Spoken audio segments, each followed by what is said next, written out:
Hello, everybody. Welcome to Discover RPG, the afternoon uh, lunch break where I talk a little bit about TTRPGs. And I am by myself today because Logan is sadly feeling terribly under the weather, and so I will be running this by myself. Fingers crossed, I've been playing around with a couple of things in OBS. I finally got music running when I'm doing stuff, so hooray!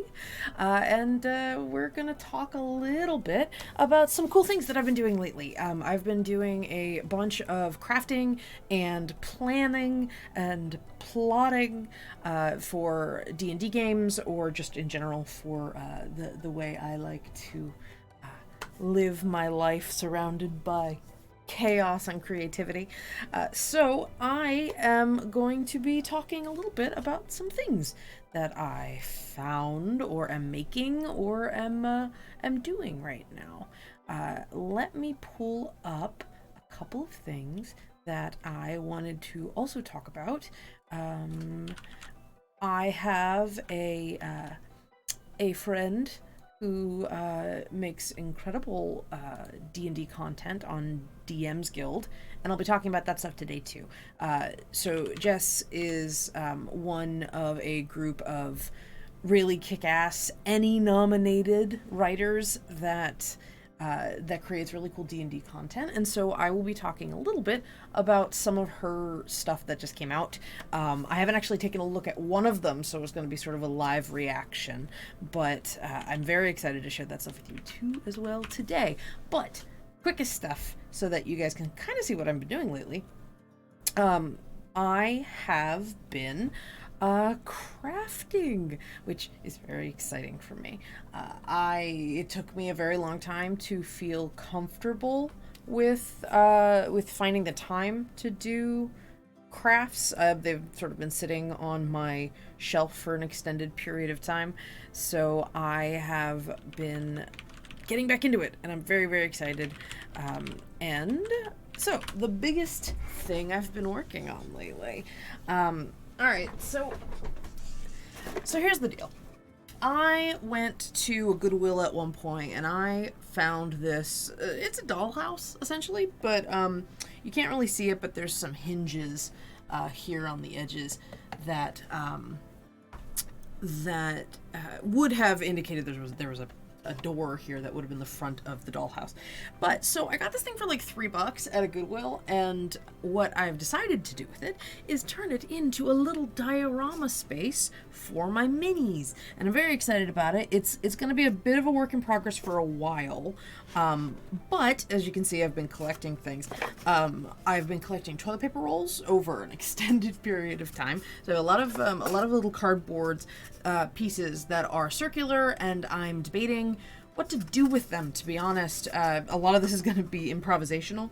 But one of the things I'm thinking of doing with these is taking the paper towel roll and cutting it lengthwise down so I can sort of roll it back up a little tighter. Maybe even take some of it off, but that initial curve will let me create what I hope will be some pretty cool pillars to put into this space. So each of these levels, it's got 4 levels on it. Each of these levels are technically going to be different scenes, and the different scenes are going to show the different biomes, I'm thinking. So the idea is that I'm going to be having a couple of different things going on here. Technically, I was considering turning it into a wizard's tower. I think that's mostly going to be the attic here and the outside affectations, and I will show you a little bit what I've been doing with that. But the attic is going to be... Hi, Chiffon. Welcome. I am by myself today for Discover RPG, and I'm just sharing crafting. So this attic is gonna be a like a wizard's tower. I have a bunch of stuff in here, like little plastic pieces, because I habitually keep stuff, and I really wish I didn't. So I've got all these really cool things. My dog, I take him for walks, and he and you know, does his business. But the little bags that I use come in these little tiny paper towel rolls, which again, keeping because I want to stack them and turn them into like columns and stuff. So I have a lot of little cardboard pieces. I bought this really fun birdhouse from, I think it was from Michael's, but because I want to make a telescope out of my wizard attic tower, I can just stick it right there, and then I'll be building what looks like the rest of the telescope on the inside of this attic space. And it looks it kind of looks a little sci-fi. It's got a little bit of like a laser gun kind of look to it. But I'm going to glue it to the side here, and it'll have this neat little shape to it. I am very excited about that. I found also, you can tell I go to Michael's and then I have a coupon and then I buy too much of random crap that I find. Yeah. So I got this guy. This guy is super cool. You can't, he got a little cut off because of the green, but you get the idea. He's a tree. But it's a really cool tree ant. My SO, he is going to be using it for a game at some point, like using it as like a big ent figure, but I'm keeping him because he's going to end up in the forest area. So what I'm thinking I'm going to do is drop things, but luckily it hit my chair. So we've got the attic at the top that's going to be a wizard library. I'm thinking this is going to be a throne room with like a little stairs and stuff. This is going to be a forest space with the ent, and then the bottom is going to be a sewer or a dungeon space. I've got lots of little marble shaped like, I guess they're filler for vases. I don't know why I just said vases. They're filler for vases, and they actually kind of look like little tiny an oculary. But so they're so these little I don't have them with me. These little marble pieces that are flat on the bottom, they kind of look like little oozes, and so I'm very excited to put them into this little dungeon space. But the basic idea of this is I want to make a little diorama space because I'm kind of sick and tired of having my really pretty minis be in a box. And I want to display them a bit more, or like trade them out and do little scenes and, you know, play pretend every so often. So yeah, that's my plan. I don't have them. They're over there, and I don't want to interrupt stream to go do it. But the backdrops and a lot of the details on that piece are going to be made of scrapbooking pattern paper. So I got these big sheets of different patterns that kind of look like wallpaper. I've got some that look like hardwood. There's going to be different types of displays. I'm 100% sure of that. But yeah, so I have all these sheets of paper from scrapbooking sections of craft stores, and I'm going to be using those to create different sort of backdrops, and then I might paint or add some extra details or things onto them. But there's some really neat ones, including one that I'm going to be putting on the roof of the wizard tower, which is ridiculous because you're never going to see that section. But it's very celestial bodies sort of thing with a dark blue and little dark blue background, little stars and stuff. So I'm really, really excited to work on that. But the coolest thing, the biggest breakthrough I had, and I really should look up craft tile roof. I found I have it on my phone. We have some incredible crafters here at Nerdsmith, specifically Anne from Curious Crafts, her channel. But I've also been delving a little bit into other crafters around the internet, since there are a ton of them. But I found some really cool stuff. One in particular I found was a demo for how to make tile roof. And I seriously have to show it in chat because it is well worth taking a look at. It's about making slate roof. So I'm going to send that to chat in a moment. But the idea is you can create some... Black Magic Crafts. Okay, I'll check that one out. Chiffon, thank you.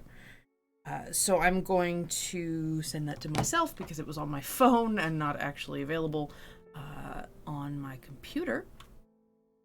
And then I'm going to link you guys. So this is... The blog's name is... Zababadidu.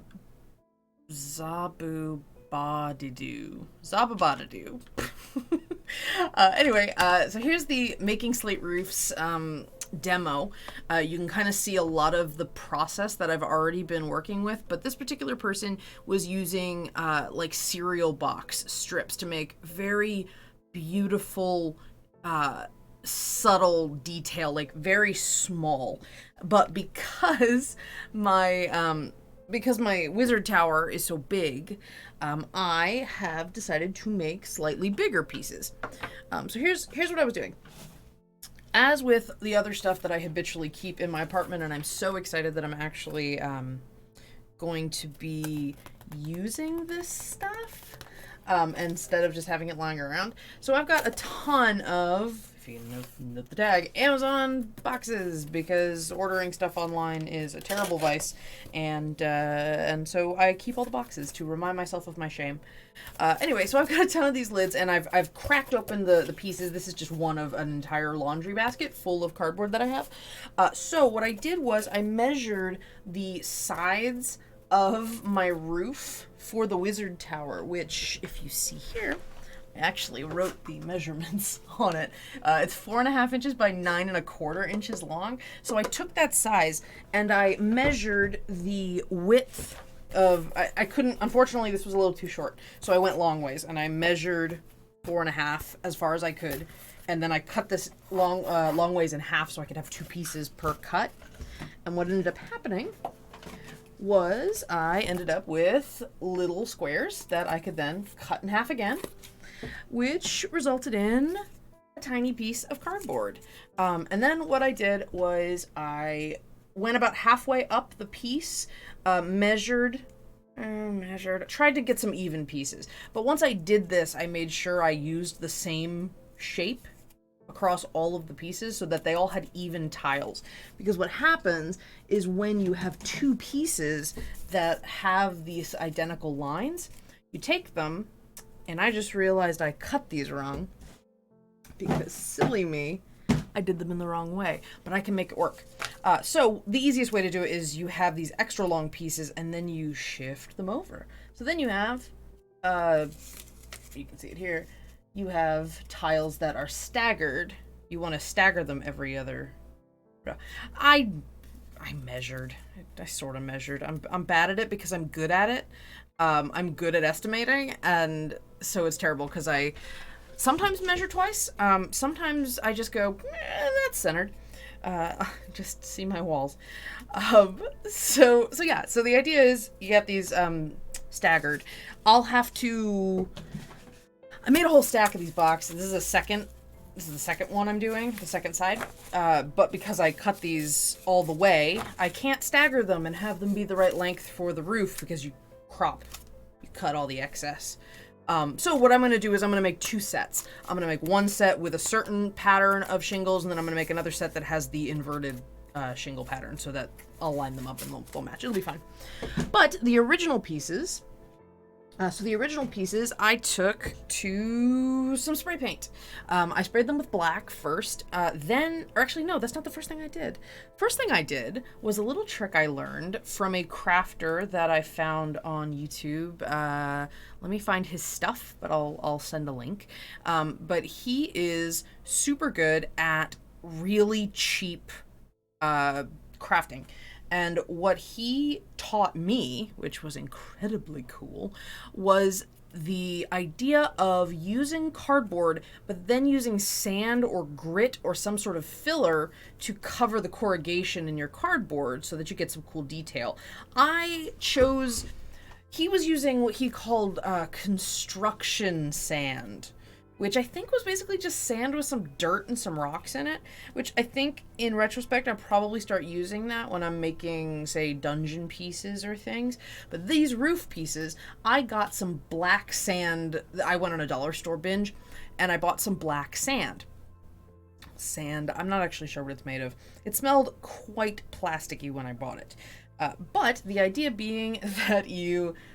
Elmer's glue the edges of the cardboard, and I don't think I have my zoom on right now. I don't know if it's going to autofocus. I'll give it a try.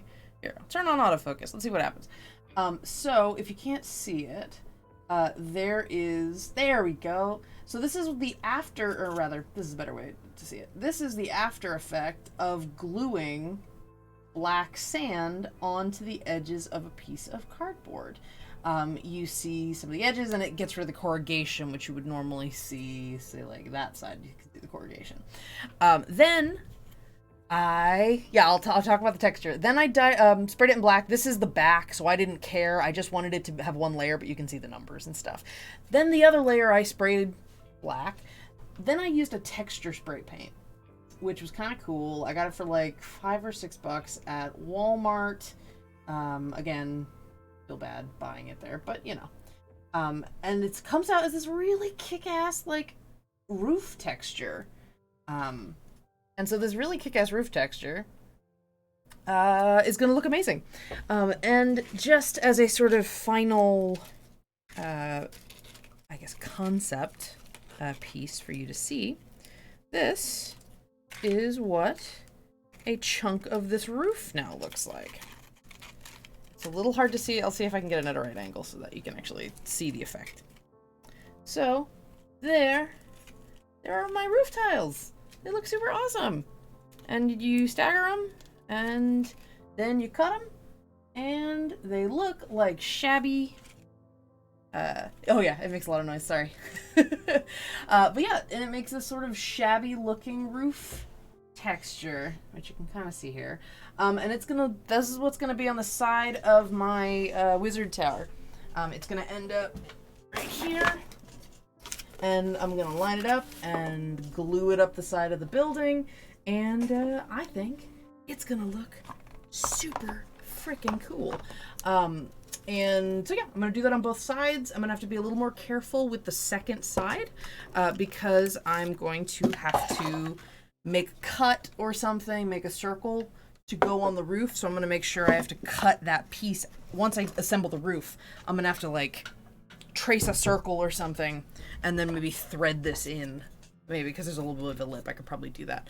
Stick it in, and so it sticks onto the roof, but then the roof looks like it's been built around. I might also put a little Elmer's glue or hot glue or something around the edges so it kind of looks like you took some tar to it to stick to the roof.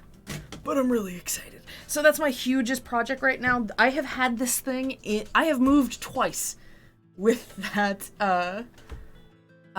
I am intending on doing something to cover the front chiffon. I'm not quite sure, but there is a really strong possibility I'm going to use hot glue and then paint it just to cover it up. Also, the other thing that I really should find this guy because I really like his stuff. But let me see. I think I have my D&D reference folder, perhaps. But so his crafting stuff is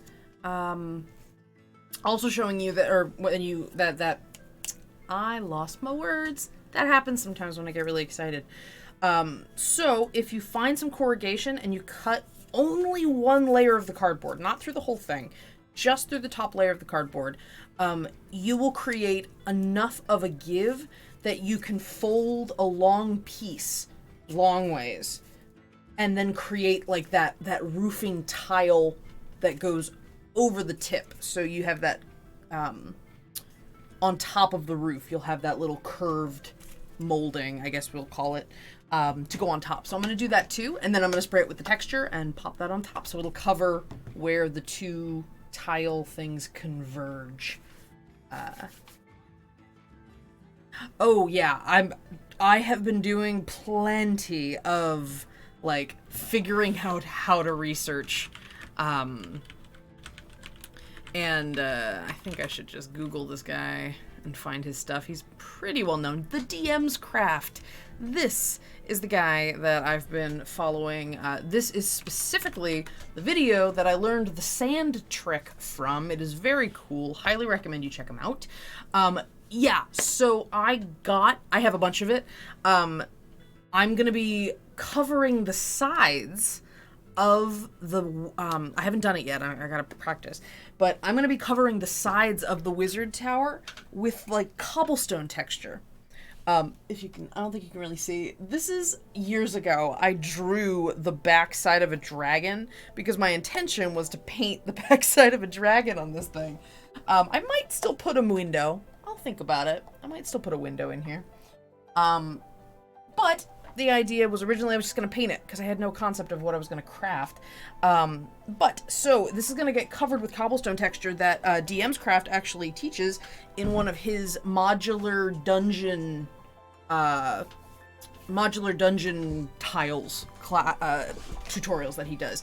And you take specifically dollar store foam core because the paper peels off so easy, and you peel off one side of the foam core, and then you take you make a grid and you poke holes in the corners where all the brick would be.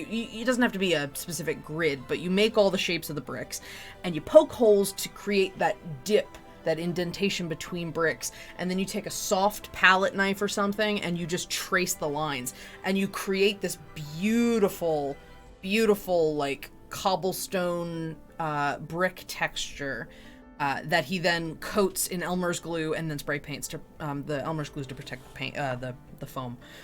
But it comes out beautifully, and what I want to do is go study some pictures. I could probably find someone making it, but I'm gonna study some pictures of wall brick, not necessarily cobblestone ground brick, but like the long stuff that stacks and is staggered, and then I'm gonna use that pattern to make this wall. I might put some ivy on it. Again, I might do a window, just cutting out a piece, and then I don't know. I'm super excited about it though.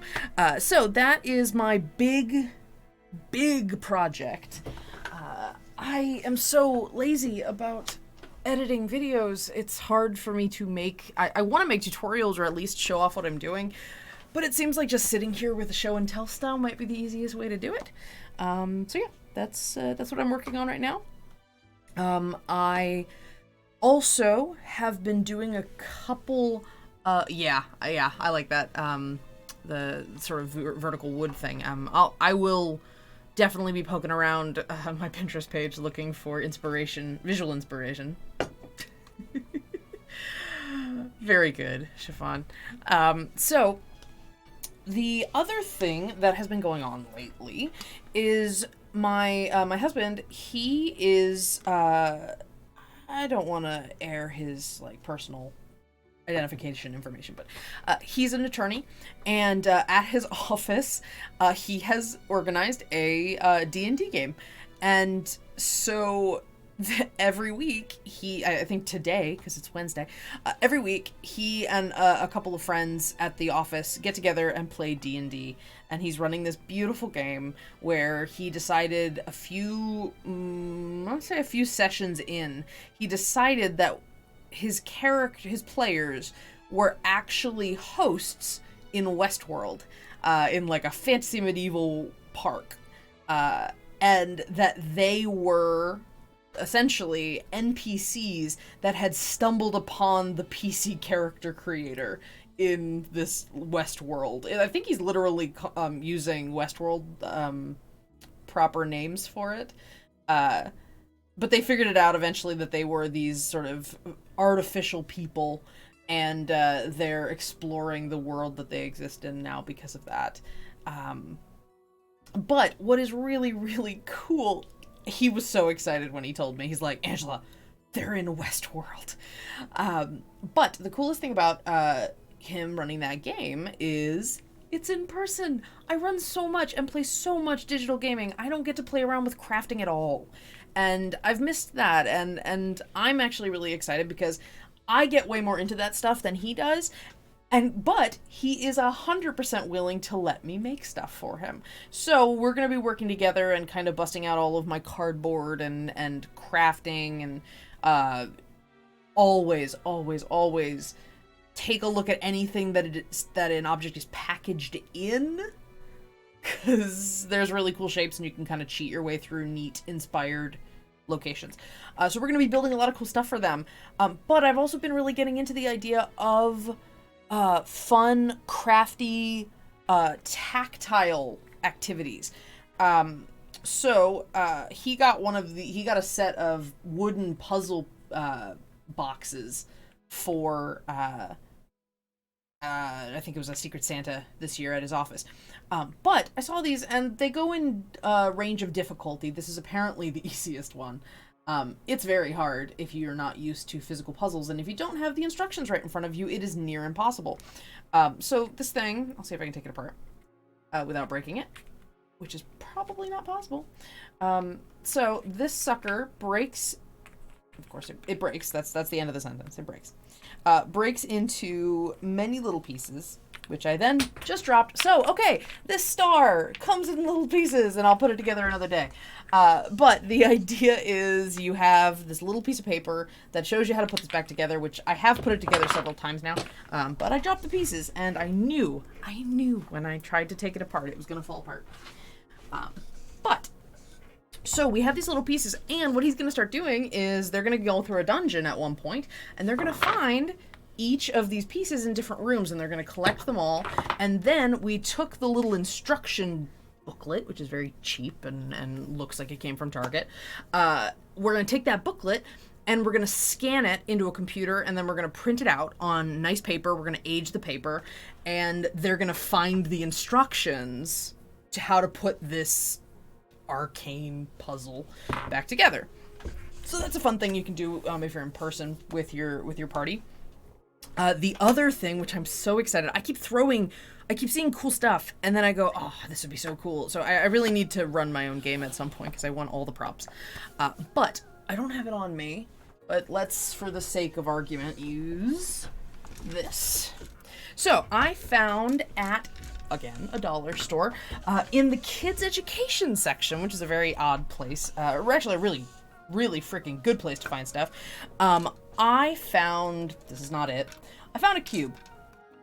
And this cube is made of foam. It's very soft and squishy, except each side of the dice, essentially, each side of the dice has a little square of dry erase, wet erase whiteboard on it. And the idea, I think, is that you can put different, like, numbers and letters and stuff and teach kids. But I gave this to my husband. I gave him two. One in orange and one in yellow so that he could have a variety of things. But the idea of giving them a physical object a la a deck of many things, that when you roll it, it will have a symbol or some sort of information on it. Maybe you put a poem or something, some sort of riddle, on each side, so that when they roll it, they're getting the tactile sensation of actually having to roll it. It takes it away from rolling dice to represent an action and make them actually roll the dice to receive the result. And whatever happens is based off of whatever they roll on the dice. Yeah, it's essentially a dice of many things.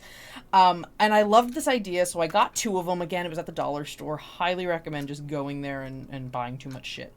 But it's a really cool place to get inspired, because I never would have thought of that by myself. But I found it at the dollar store and went, that's such a cool idea. So I did that.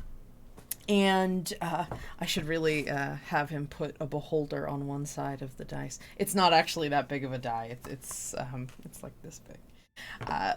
But that was one of the things I found at the dollar store. One of the other things I found were little tiny foam cubes. Again, very good for just tossing onto a map for obstacles or something like that. So little foam pieces are also really good. And sadly don't have googly eyes on my beholder sticker. I should put some on though.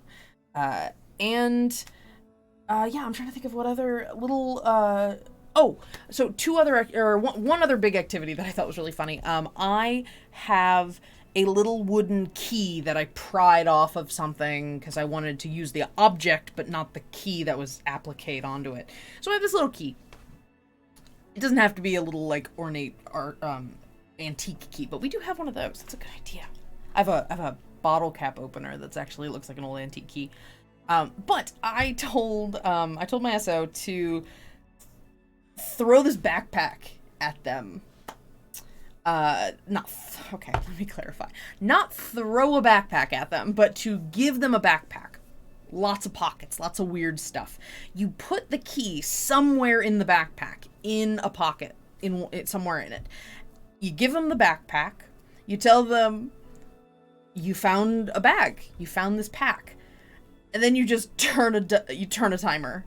And you go, you gotta find the key.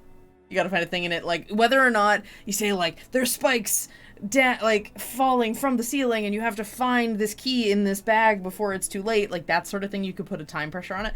But I just really love the idea of making these grown men like scramble through a backpack trying to find this little object. But because it's a little, instead of the big metal one that I have, using this little cardboard one, it's harder to like squish it and feel around for it. But it's like a hiking backpack. It's silly, but just little, Chiffon, like you said, just little tactile ways of changing up how your brain is working. If that is something that you enjoy in gaming, gosh, do I have to recommend just getting a little creative and doing some fun alternative things. I got really inspired by Marisha Ray running Honey Heist back in the day, having like the little Gone Fishing game and little things that they had to do while wearing bear claws, that sort of thing. Just adding a little bit of tactile activity to the game. So yeah, those are the couple of things that I've been playing around with for his game. I really want to use them for my own at some point. But yeah, let me see. All right, so we're about I also have I have like fidget stuff that I use when I'm sitting. My newest little fidget dude, I used him a lot last night in Shenanigans, is this little I guess he's a little Jurassic World. He's like blue, the little velociraptor. It's very cute. His tail moves when you move him around.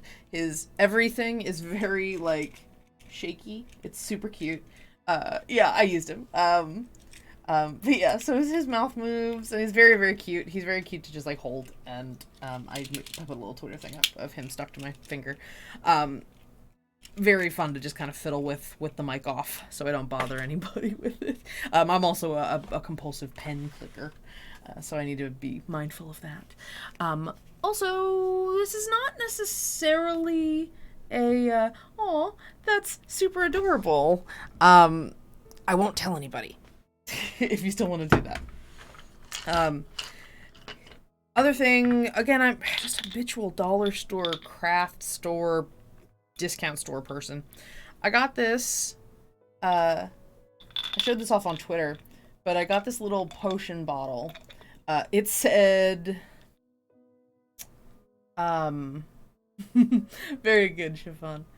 So this originally said, like, what, the dice or just the talk of fidgets, Chad? So this said something about love potion number wine. That's what it said. Because it's actually supposed to be like a wine glass that you can put a cork on. Anyway, I took some heavy duty nail polish remover and just wiped that decal off. And so now I have a little dice thing. And then I was at, again, a Walmart or something. It's green. I hate that I have so many green things. So this is a green leaf. So this is like a little like flower pot holder, but I keep my dice in there now. It's like a little flower of wonderful dice. Welcome to Show and Tell, Chad. This is me killing a little time. I was just talking about a bunch of craft stuff that I'm making, like a wizard tower, and how I made some really cool roof tiles that I'm going to use in a project. So we are halfway through. Let me put a pause on the craft talk really quick, so I can give you guys a little bit of a heads up. I mean, Chad and Chiffon, you guys know already.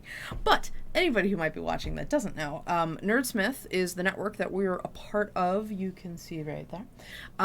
We're in the new year, and we'll be doing a lot of cool updates to how the site works, how the community is organized. One of the biggest things is that Nerdsmith now officially has a Patreon. You can find us at patreon.com/nerdsmith. With that Patreon, we support all our in-house network shows, and we are trying to share the love with our we call them our creator self-produced shows, the ones that are sort of outside of the system. Oh my gosh, Chad, we have a Patreon. Goodness gracious. So we try to share the love with our other shows that also have crowdfunding. So that's one of our tiers of total support, is that we can start monthly supporting some of our shows with a little bit. So supporting Nerdsmith on Patreon helps contribute to supporting all the shows on Nerdsmith. So if you haven't taken a look already, please take a look. Any amount is incredibly welcome, and we are grateful for it. It lets us pay the bills. It lets us keep the network running, buy tech when we need, which is coming up because Shenanigoons Season 2 is happening, and we are steadily moving towards that, and like a train about to fall off a track and then run over a tiger, Shenanigoons is also we're getting stuff done to get the show going. We are also I'll gab a little about season 2 in a bit maybe, but we are also sponsored by two incredibly cool companies, Die Hard Dice, which they make absolutely beautiful metal dice and polymer dice. They have custom designs, and it is so pretty. I have my autofocus so I can actually show you the loves of my life. My battle-worn, Mythica battle-worn gold set. My D20 is somewhere. So heavy, so pretty. I love them. I've had them since Countless Heroes. They are a good representative. They're pretty close to bronze. These gold ones. They're very, very pretty and heavy and delightful. My favorite thing about Die Hard's dice designs is they cut the corners. So one, they're metal, so you'd like kill your table if you had sharp corners. But their D6s are so pretty. They've got this really beautiful rounded edge on them. And same with the D4s. The D4s won't murder you immediately because they cropped the tips off the pyramid shape. Again, though, it just gives this really neat sort of sturdy vibe to them. Yeah, gotta love these numbers. They're very, very nice. This is the D10. Come on, bud. Come on, autofocus. I wish I had a more manual control for the focus. I guess I do, but I'm lazy. So anyway, it's really, really pretty. Not only that, but like, it comes in this really kick-ass, like, tin. It's really pretty and has like nice film. Everything they do is just really pretty and really well, really professionally designed and very thoughtful. The way that they make their stuff and even package their stuff. So I am... Not only do they make an incredible product, but they are also really incredibly generous and cool people. If you didn't see our Darkwing Duck parody ad that we made for Christmas, or for the holiday season, you can see that we like them enough that we're willing to expend ridiculous amounts of time and energy making cool stuff for them. We are also sponsored by World Anvil, which I'm going to talk about World Anvil because they just came out with yet another really cool feature. They just updated their image source. I have a Pride set. Oh, there's my D20. I found it. Thank you, Chiffon. You helped me find my D20. So this is my Battle-Worn Mythica D20 from Die Hard. It's very, very pretty and very, very heavy. And as you said, very pretty typography, very easy to read. But yeah, I have a set of rainbow dice, just a little set of plastics. They're very fun. They're very pretty. I don't remember offhand where I got them, so I'm going to start talking about them because I can't properly thank the people who made them. Very, very nice.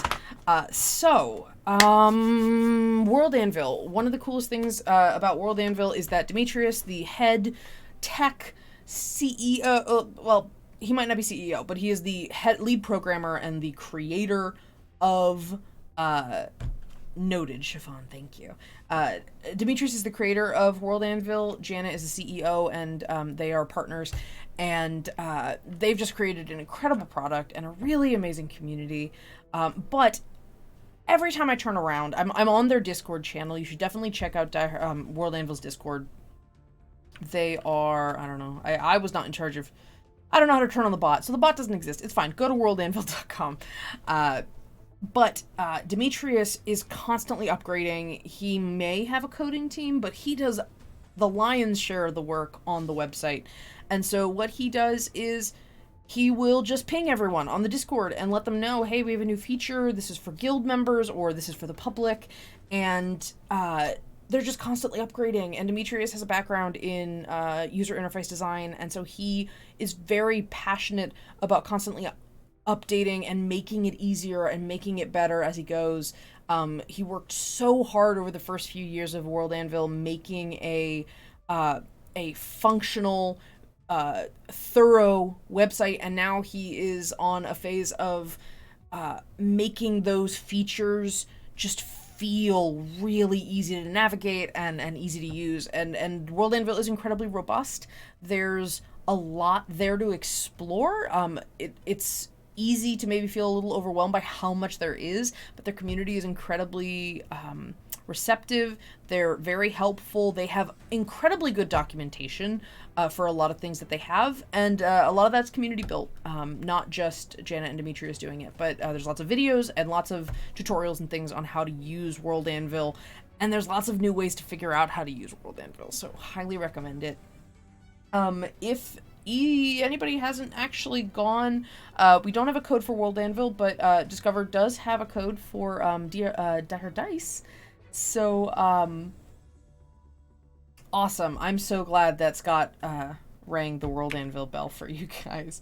I've really been getting into it lately. I'm very excited. Heroes, the social media feature that they have, is now public for everyone. You can have an unlimited number of heroes built into that, which makes using it for certain things very helpful. For example, using them before a game starts if you want to get to know your characters and play around with their interactions.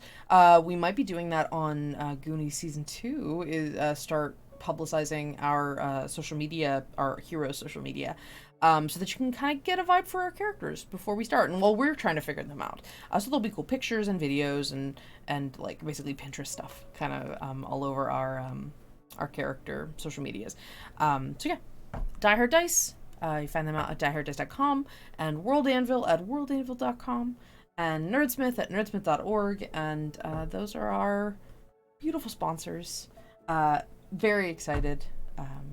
So, as I just said, very excited about Shenanigans Season 2. We just had an episode last night.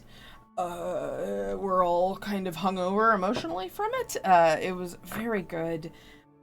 We had an incredible turnout yesterday. We had to have had like 60, 70 people, maybe not all at once, but over the course of the night, check out the show. And right in the middle, they all started coming out right when Logan really just sucker punched us with this beautiful introspective exploration of all of our characters and basically our purpose in life, and making us question and make assessments about ourselves as characters. And it was so I can only speak for myself, as someone who I'll be honest, I had sort of my foot out the door. I was ready to move on to Season 2. I love Adelaide. I really have enjoyed playing her. I held on to a secret for 2 years about her, and once that came out, it felt a little like, oh, well, that was her purpose. That was my purpose as a gamer. I wanted to build a character and then have this shocking reveal. I was sort of building up to this, wanting to surprise my fellow players, and I didn't expect to sort of get drawn back into her as a character, and Logan did such a beautiful job, and he absolutely did. Absolutely pulled me back in and made me cry. It was hard to tell on screen because I kept fighting it, but specifically last night with this sort of flashback, and we haven't done a lot of exploration of Adelaide's character, and it'll probably come up during our epilogues. I didn't get to introduce her sister Charlotte, who's a trans woman. It's where Adelaide got most of her suits, is from Charlotte's old clothes. So there's little things about her background and her family that I haven't really gotten to talk about, but that one moment that he clinged to, that Logan latched onto, going back to the idea of I thought of this early on in the show. Chiffon, I don't know if you've actually listened this far into the early parts of the show. But there is a point in which Bonnie loses her original violin. And we all felt terrible. She lost her coat, she lost her violin, she lost all her shit. And I mean, so did Merrick, but Bonnie, we felt really bad about because she had sort of been this beacon of innocence and naivete, and we all were very protective. And I came up with this idea of, well, Adelaide actually has a viola, which we don't talk about much because it's just one of many things she picked up as a child of privilege. But her little brother having a violin that he took up the idea, and then his parents bought him a really expensive violin because it's like, oh, well, if you're going to be good, if you're going to do this, you're going to be great, and we're going to give you this very expensive thing. And then, like a child, he gave it up. He didn't really have any interest. And so the idea of it being in his closet and Adelaide sort of sneaking into her family's house, we were very cagey about it being the Birchfield house. And this idea of she stole this violin, and I rolled very good on stealth because Logan almost made me confront Winford, I think. Like, to see if you can get away with it. Are you trying to be sneaky? I was like, yes, please. But so I brought it to her, and it was this idea of, I got you something obnoxiously expensive. Don't worry, I didn't pay for it. And just this gift that it seemed to mean so much, and Adelaide saw this violin as such lost potential, and Bonnie deserved it so much. So she grabbed this violin and wanted her, at the time, had not really registered the idea of friend. No, exactly. That was exactly what it was, Chiffon. Don't worry. It's just stolen. It's fine. I didn't spend money on it. And I hadn't really internalized much about that, a parallel being able to be drawn there with Adelaide and her self-worth and what she thought about herself in regards to her family. The idea of being discarded or feeling discarded, feeling like there was a lot of baggage and responsibility tacked onto her, and then just being thrown away when it wasn't the thing that they wanted, or feeling like she was being thrown away. Actively leaving that situation, and Logan and I have only vaguely made mention of, it was never my direct intention to have a ton of like an abuse storyline. That was not really what I was looking at. I was looking at it more as a just emotional absence. There being anger and frustration in the household, but also just not feeling like being seen. And yeah, so yeah, Chiffon, that was sort of the thing. She had given up a lot. She gave up her inheritance. She gave up to pursue the Proctor path. She gave up her connections to her family. She left. She refused to take money.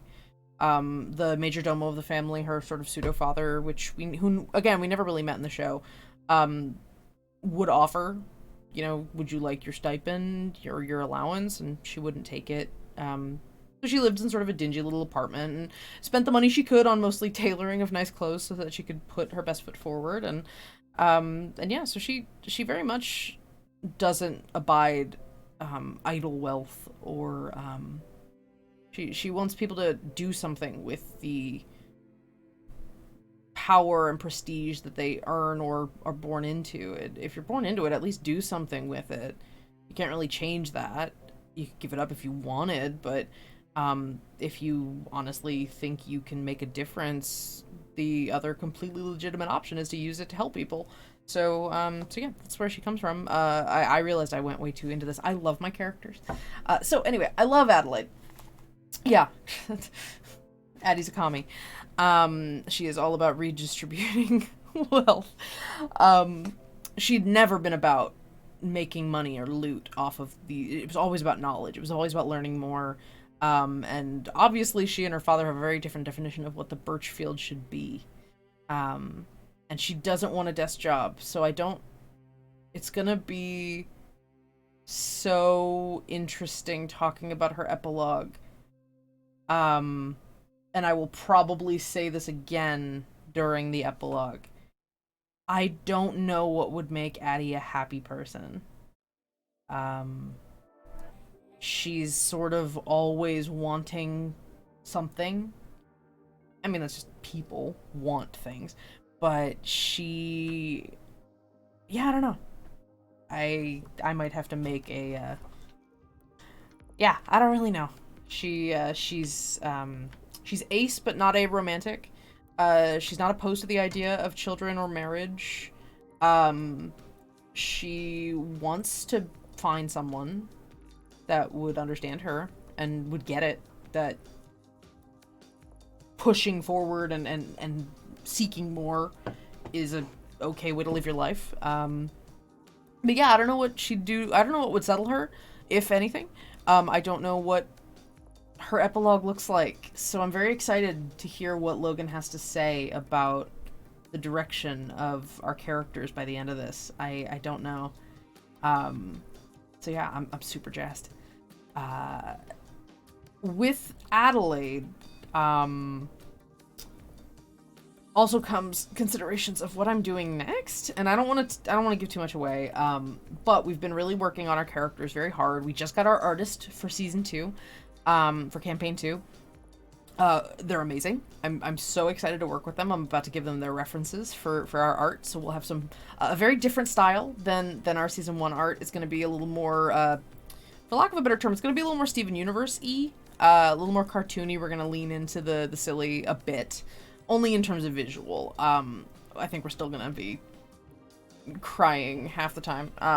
I will say, Chiffon, you will have the beautiful opportunity to experience what early game is like. Early game is silly and goofy and pretty lighthearted as we're trying to figure shit out.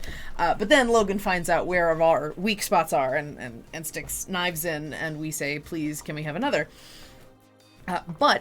So I'm super excited because my next character is going to be similar, in the sense of, not prim, that's a bad way to put it.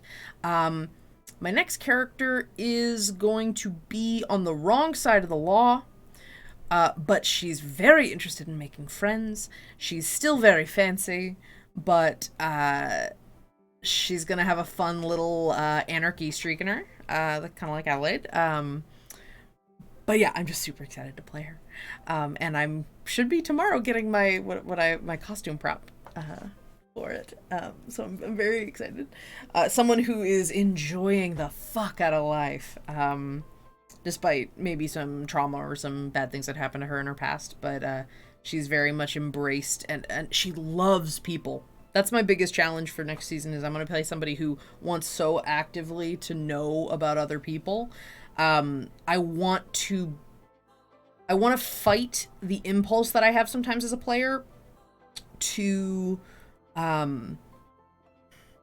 you always want to explore your character. You want to give them opportunities. And I really want to work harder on being a generous fellow player. So I'm going to be working on a character that wants to turn that spotlight. And part of that is avoidance of getting the spotlight turned on her. But it's coming from a place of I want to understand people. I want to know what makes them tick, and I'd love to know secrets about them. So of course, just tell me everything. So that's very much going to be the vibe. I'm going to be trying to tease out information from everybody. So I'm looking forward to it. So yeah, that's Shenanigans Season 2 is coming in March, I believe. We're gonna be early March. We're gonna be building and marketing and doing all sorts of cool stuff in February. I have some very, very fun stuff. So yeah, yay! So happy. I'm very excited about Season 2, and I'm so excited that we get to end. Let me clarify. I'm so excited that Shenanigans is getting an ending, as opposed to shows or campaigns that kind of peter out. That happens all the time with D&D or with tabletop games in general. But I'm just so glad that Logan found a point, like a stop, and a story message he wants to tell, or a status quo he wants to create, so that we can play again and play around in that space. I love playing around in the space with everybody in Shenanigans, and I'm so excited to get to play with Ren. Ren is such a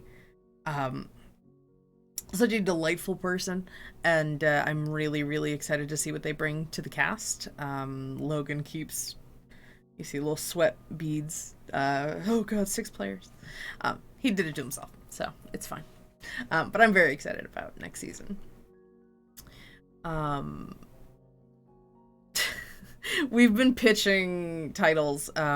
Logan is workshopping. He wants it to be perfect. He's very particular about what he talks about. I'm gonna go a little over with the Power Hour because I went on such a tangent about that I didn't actually get to talk about the 2 things I wanted to talk about, which were, let's call them homework for you. I got some cool homebrew stuff from Jessica Markram. We'll talk about them really quick because I'm gonna try really hard to write some more about them. But Jessica Markram just came out with a new. She's been doing a whole bunch of Tabaxi. This is not at all related to Shenanigans Season 2, no, but I love Tabaxi stuff, so it's gonna be really fun to see some of this. I've looked at a couple of her paths before, her subclasses, and this specifically is a barbarian subclass, the Path of the Stray, and the idea of embracing sort of the more primal animalistic aspects of being a Tabaxi, and like a hissing rage makes me so happy. So there's things, so some of the things that the subclass includes is being overwhelmed with this impulse to destroy things. So you get increased critical increased criticals for breaking objects that belong to other people. All I can think of is just dragging a glass across a counter and throwing it down. But you actually get to crit on 18, 19, or 20 in order to break something that belongs to somebody else, which I very much enjoy. You can make intimidation checks a la a cat. You can stare unblinking at someone, or like fluff out your fur or clothes to make you seem bigger.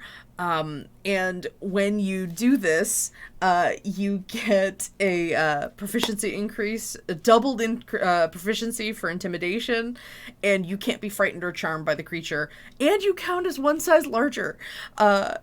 When determining how much you can push or lift, so you kind of like really, yeah, so it's when you're in eye contact, which also makes me think a little bit, but instead of a glass, you're pushing a large box off. I'm pushing a chest, like a treasure chest off a table. I'm staring at you. That has to be it, Jesse. That has to be what you're pulling that from. Oh my god. The idea of you have to be in eye contact with them to do that. And then you also have a 10th level ability that you can leap up to 4 times your height, or leap forward 2 times your height. And you can knock things prone when you move forward quickly. And you get additional damage when you knock on someone when you knock them prone, which is very cool, and that dice actually increases as you level. Then they added Hiss of Death. Jesse, why do you do this to me? Hiss of Death. And you can make a melee attack with toxic saliva, causing poison damage, and you can roll when you do this. Essentially, they can take different types of damage, depending on the roll. You you roll a d6 to determine an additional effect of hissing at the person. You can make them frightened, you can blind them, you can suffer disadvantage because they go into a sneezing fit, you can poison them more, rather you can make them poisoned, not cause poison damage, that's the original. You can take, get an exceptionally bad reaction and take necrotic. Sorry, Jess Markram is who wrote this. And the last one, the target's feelings are hurt and they take psychic damage. So yeah, I'm super excited, and as usual, which is something I really appreciate about Jess, Jessica, she makes sure that there are a couple of stat blocks that you can pull. So there's a CR2 and a CR4 version of this subclass, which, okay, so because DMs don't always allow, or you don't always want to have a ton of stuff available to your players, they might get overwhelmed, or they decide they don't want something, and you think it's cool, but they don't really want to play with it. It is super awesome that Jessica and sort of her circle of fellow writers give all of these extra stat blocks, because it gives somebody an opportunity to use these classes and use these custom homebrew items as NPC fodder, or I don't mean fodder as in like kill them, but the idea of using them as inspiration. So I always really appreciate it when they do that. So yeah, as with every single subclass that Jessica has made, the Path of the Stray, Primal Path for the Barbarian, very much enjoy it. I love the flavoring. I am, for some weird reason, really excited by Tabaxis right now. It's almost like I've been building one. And so I highly recommend you check out Path of the Stray. It's on DM's Guild right now for $2. Please go check it out. If you really like it, feel free to tip, because they put so much effort into these things. So I highly recommend you check it out. I will be sure to cover, and I'm pretty sure it's just because Christmas was crazy. Yeah, that's the benefit of hanging out, Chiffon. You get first-hand knowledge of things before anybody else does, and so you should just keep watching Discover RPG, because I'll keep trying to spoil, because like with Adelaide, I want to talk about this new character so much. I'm so happy. There's another feature that there's another, bigger project that I'm so sorry, Jessica, that I didn't get to today, but I will get to it next week, I promise. It is this, it's a collection of adventures for 5th edition, called the Book of Seasons, Solstices. It's gonna be, a bunch of really neat, seasonal-based, adventures, and we're still technically in winter. I think it's fine. So I'll go through that. I'm gonna actually take a little bit of time to read through it more. It's a much bigger book. If you want to invest in some really neat things more from the creators of the Uncaged Anthology, Eat the Rich, and Friends, Foes, and Other Fine Folk, please check out Book of Seasons Solstices, but I will talk more about it at length next week here on Discover RPG.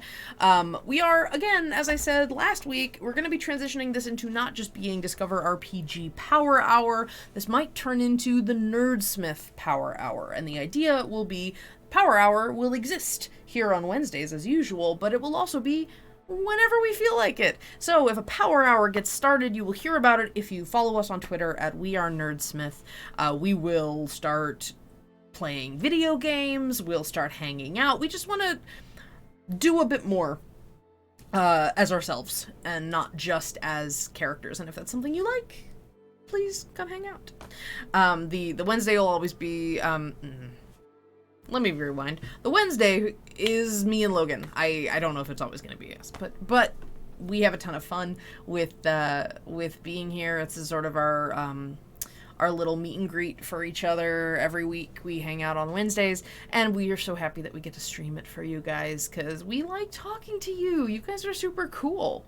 So yeah, we are Discover RPG, and I hope so much that you guys have already had a half-decent 15 days of the new year, and I am hoping and excited for a lot of really big, really exciting things coming forward, including WonderCon. WonderCon is in April 10th, the weekend of April 10th. It's my birthday weekend. If you see me, say hi. You don't have to wish me happy birthday, but I'll have a cupcake or something on my jacket. I don't know. Very Disney. So please, if you're in the Anaheim area or you just want to tell us what you think we should do with our booth, because we're still trying to figure that out right now. But we will actually get an opportunity to hang out. So please come hang out with us. If not, if you can't make it or you can't, hop in a plane to go to Anaheim randomly, who'da thunk? We are going to be spending this year trying to build more and more online community opportunities, chances for you guys to hang out with us and for us to hang out with you, and just do some fun stuff. The community building has been so powerful here at Nerdsmith, and I'm just really, really jazzed that we get to keep doing this. Alright, so I've taken up more than an hour of your time. Thank you all so much for joining us. Next week, hopefully, fingers crossed, Logan will be feeling better and he'll be back as well, so the two of us can get to chat. And I hope we're still alive after the Shenanigans finale next week. Holy shit. Alright, that's it. That's all I got. I'm out. This has, of course, been Discover RPG, where we talk about RPGs and stuff on your lunch break. Thank you so much for joining us in chat. We'll see you next week, same time, noon PST, 3 p.m. Eastern, here on We Are Nerdsmith, the Twitch channel. Thank you so much for joining me, Chiffon. You were super awesome. It was really fun to talk to you in chat. And thank you, Chad, for also popping in and saying hi.